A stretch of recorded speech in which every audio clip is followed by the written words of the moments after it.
रोजगार भत्ता देगी। डॉक्टर संग्राम। भारी है कि आपने ऐसे महत्वपूर्ण प्रश्न पर हमें अनुपूरक करने का मौका दिया। माननीय अध्यक्ष जी, हम सब इस विषय को हर सत्र में लाने का जो प्रयास करते हैं उसका मात्र एक उद्देश्य होता है कि हम जहां सरकार का ध्यान आकृष्ट कराते हैं कि बड़े पैमाने पर उत्तर प्रदेश के अंदर बेरोजगारी बढ़ी है। हम सब ने जानना चाहता कि कितने लोग आपने 5 साल में दर्ज किए, तो मंत्री जी ने बताया कि 24 लाख कुछ हज़ार लोगों को हमने, और फिर हमने जानना चाहा कि कितने सरकारी गैर सरकारी, तो मंत्री जी ने उत्तर दिया कि इतना रोजगार मेले के माध्यम से। लेकिन जो असल सवाल पे हम उत्तर चाहते हैं कि आप सरकारी नौकरियों में कितना लोगों को देने का काम किया। मानो पिछली बार भी जब हमने पूछा था तो मंत्री जी ने उसका सीधा उत्तर नहीं दिया, और अब की बार भी मंत्री जी ने सिर्फ रोजगार मेले का जिक्र करते हैं। तो उस बार भी हमने खैर उसको प्रश्न में नहीं जोड़ पाए कि जो आप रोजगार मेले आयोजित करते हैं उसमें बहुत मेधावी छात्र भी जाने का काम करते हैं। ये सही है कि आपके रोजगार के मेले में आप प्रयास भी बहुत अच्छा कर रहे हैं, लेकिन रोजगार मेले में लोग जा रहे हैं, मान्यवर चयन तो कंपनियां कर रही हैं, लेकिन इतना कम वेतन है कि उससे उनका गुजारा नहीं हो पा रहा, जिसके कारण कुछ ही महीने बाद अगर वो आंकड़ा मंत्री जी मंगा लें मान्यवर, तो आंकड़ा जितना ये चयन करते हैं बस थोड़े से लोग रह जाते हैं, बाकी लोग कहीं न कहीं उस जॉब को छोड़ने का काम करते हैं। ये नहीं मानवर उनको सरकारी सेवा में मिल गया। मानवर 5 साल का हमने मांगा था, विगत वर्ष देश तो भयावह स्थिति से गुजरा, कोविड आया, और आपने देखा होगा कि दुनिया देश के जितने महत्वपूर्ण शहर थे, चाहे गुजरात के अंदर हो, पंजाब के अंदर, दिल्ली, कितने मजदूर उत्तर प्रदेश की तरफ बढ़े, संसाधन अपने पैरों से भी, और कैसे कैसे बड़ी दिक्कतों का सामना करना पड़ा। यदि सरकार स्थानीय स्तर पर रोजगार के लिए प्रयास कर लेती मानवर, तो आज इतनी बड़ी कठिनाई ना होती। उत्तर प्रदेश के लोग महाराष्ट्र के अंदर अहमदाबाद, सूरत, पंजाब, दिल्ली, कलकत्ता, जो यहाँ का बेरोजगार युवक ऐसे शहरों में जा कर के रोजगार की तलाश में है, तो उनका बहुत कुछ बचने का काम होता। लेकिन मानवर सरकार तो वन डिस्ट्रिक्ट वन उत्पाद उसी से जुड़ा है। मानवर बापू ने कहा था कि अगर कुटीर उद्योगों को बढ़ावा दे दिया जाए तो निश्चित तौर पर स्थानीय स्तर पर हम रोजगार से लोगों को जोड़ पाएंगे। मानवर एक शब्द कहते हुए, तो आज तो इन्वेस्टर समिट है, फिर है, लेकिन उसमें भी जो आपका टारगेट है उस टारगेट के हिसाब से लक्ष्य की तरफ आप आगे नहीं बढ़ पा रहे हैं। आज कोई घर नहीं उत्तर प्रदेश का बचा है जहां बड़ी तादाद में बेरोजगार हैं। इसलिए हम मंत्री जी से, माननीय अध्यक्ष जी, आपके माध्यम से अनुरोध करते हैं कि मंत्री जी इस महत्वपूर्ण हमारे प्रश्न पर आप कोई ना कोई कार्ययोजना बनाइए, जिससे हम स्थानीय स्तर पर रोजगार देने में सफल हों, और जो आपके विभाग में, सरकारी विभागों में जो वैकेंसियां, आज इतना बड़ा सफाई विभाग है पंचायती राज का, आप उसको नहीं भरने का काम कर रहे हैं, और बहुत से ऐसे विभाग हैं। स्वास्थ्य विभाग तो मंत्री जी बैठे हैं, स्वास्थ्य विभाग में अगर आप वार्ड बॉय और स्टाफ नर्स और चौकीदार और इन सब की भर्तियां हो जाती तो लाखों बेरोजगार आपके उसमें समायोजित हो जाते हैं।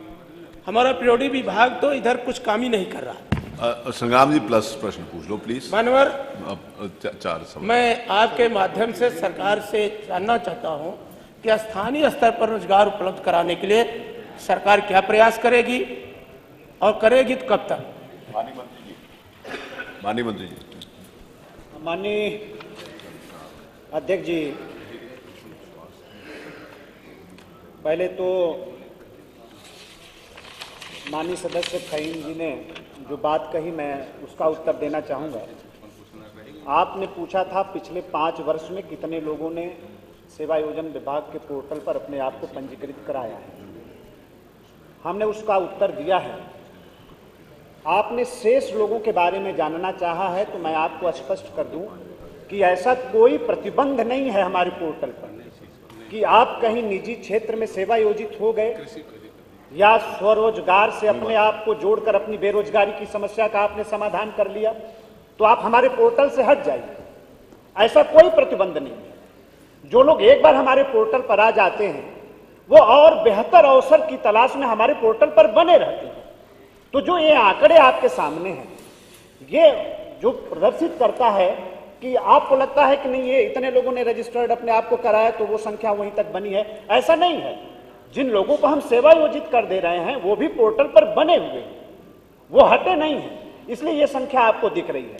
दूसरा, माननीय संग्राम जी ने जिस बात को कहा और फहीम जी ने भी जिस बात को कहा कि सरकारी जो विभागों में नौकरी सरकार दे रही है वो सवाल हम लोग पूछ रहे हैं, उसका जवाब ठीक से नहीं आ रहा है। मैं स्पष्ट करना चाहता हूं कि पिछले 2017 से लेकर 31 अक्टूबर 2023 तक उत्तर प्रदेश लोक सेवा आयोग प्रयागराज 43,240, उत्तर प्रदेश अधीनस्थ सेवा चयन आयोग लखनऊ 31,504, उत्तर प्रदेश उच्चतर शिक्षा सेवा चयन आयोग प्रयागराज 5,206, उत्तर प्रदेश माध्यमिक शिक्षा सेवा चयन board Prayagraj 34,074, Uttar Pradesh power corporation limited विद्युत सेवा आयोग 8,614, उत्तर प्रदेश पुलिस भर्ती एवं प्रोन्नति बोर्ड लखनऊ 1,55,916, बेसिक शिक्षा विभाग 1,20,554। ये और इसके अतिरिक्त हमने जो संविदा पर लोगों को रखा है सरकारी विभागों में, तो श्रेणी क के 54 लोगों को रखा, 58 लोगों को रखा, ख के 153 लोगों को रखा, ग के 86,900 लोगों को रखा, घ के 928 लोगों को रखा। कुल मिलाकर संविदा के आधार पर हमने 88,039 लोगों को सरकारी सेवा में सेवा योजित करने का काम किया है।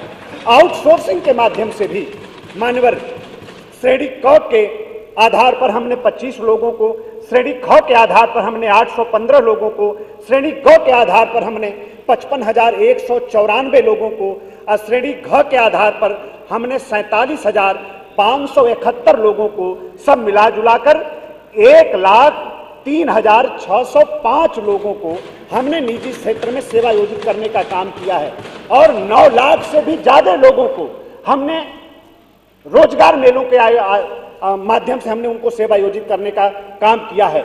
मानवर स्थानीय स्तर पर आपने जो रोजगार की बात कही है, मैं बहुत ही सम्मान के साथ माननीय अध्यक्ष जी के माध्यम से मैं पूरे सदन को अवगत कराना चाहता हूं और पूरे प्रदेश के लोगों को भी, अपने युवा साथी को भी अवगत कराना चाहता हूं कि उत्तर प्रदेश की सरकार ने जो प्रयास किया है उसका परिणाम क्या है कि आज देश के अंदर उत्तर प्रदेश का जो बेरोजगारी दर है वो 2.9 पर आ गया है मान्यवर, और यह पूरे देश में सबसे बेहतर प्रयास है। इस तरह का प्रयास कभी किसी ने नहीं किया। अभी हम तो स्वरोजगार पर आए ही नहीं। अगर माननीय अध्यक्ष जी हमें आदेश कर दें तो स्वरोजगार के माध्यम से उत्तर प्रदेश के अंदर हमने करोड़ों लोगों को अवसर दिया है, रोजगार से जोड़ा है। अगर आदेश दे देंगे तो मैं उसका भी डिटेल आपके सामने रख दूंगा। आप कहेंगे तो मैं आपके सामने हाँ बिल्कुल डिटेल मैं करता हूं। माननीय अध्यक्ष जी, अभी एक